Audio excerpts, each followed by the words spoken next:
Thank you, Senator, so much. Thank you, Chairman Inhofe and Schuster, ranking members Boxer and DeFazio, and members of the committee for the opportunity to testify today on the waters of the United States proposed rule and the potential impact on state and local governments. My name is Sallie Clark, and I am the first Vice President of the National Association of Counties, the only national organization that represents county governments. For the past decade, I've served as a county commissioner in El Paso County, Colorado, the home of Pikes Peak. My county is considered urban with a population of over 640,000, but with a mix of suburban and rural areas and over 113,000 acres of federal land. In all my travels as a NACO leader, I've heard concerns from across the country about how counties could be affected by the proposed rule.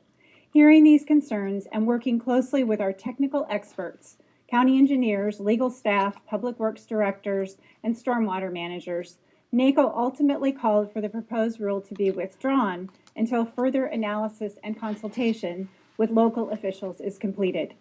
This decision was not taken lightly. I want to be clear, counties support clean water. Our goal is to ensure the public safety and economic vitality of our communities while protecting water quality.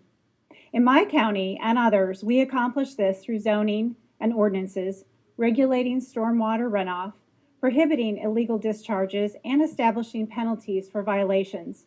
That said, I'm here today to share with you the 4 main reasons we decided to call for the withdrawal of this proposed rule. First, this issue is so important because counties build, own, and maintain a significant portion of public safety infrastructure, and the proposed rule would have direct and extensive implications. Local governments own almost 80% of all public road miles and also own and maintain roadside ditches, flood control channels, stormwater systems, and culverts. Defining which waters and conveyances fall under federal jurisdiction has a direct impact on counties, as we are legally responsible for maintaining public safety ditches and other infrastructure. Second, the agencies developing the proposed rule did not sufficiently consult with local governments. Counties are not just stakeholders in this discussion. We are partners in our nation's intergovernmental system. By law, federal agencies are required to consult with their state and local partners before a rule is published and throughout its development.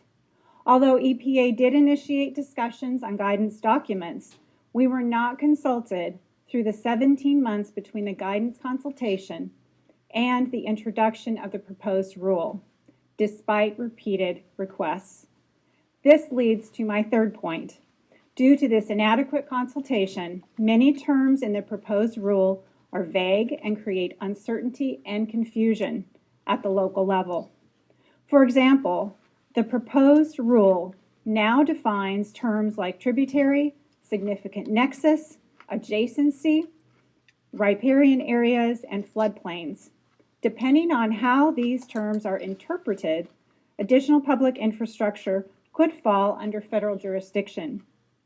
The proposed rule, as currently written, only adds to the confusion and uncertainty over how it would be implemented consistently across all regions. Our fourth and final reason for calling for the withdrawal is that the current permitting process tied to waters of the U.S. already presents significant challenges for counties. The proposed rule only complicates matters. For example, one Florida county applied for 18 maintenance exemptions on the county's network of drainage ditches and canals. The permitting process became so cumbersome that the county had to hire a consultant to compile all of the technical material required.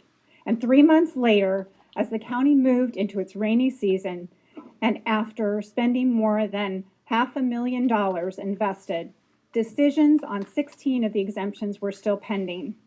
Ditches began to flood, putting the public at risk, and this is just one of many examples.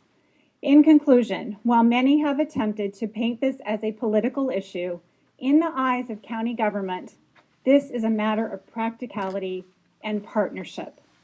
We look forward to working with you and the agencies to craft a clear and workable definition of waters of the U.S.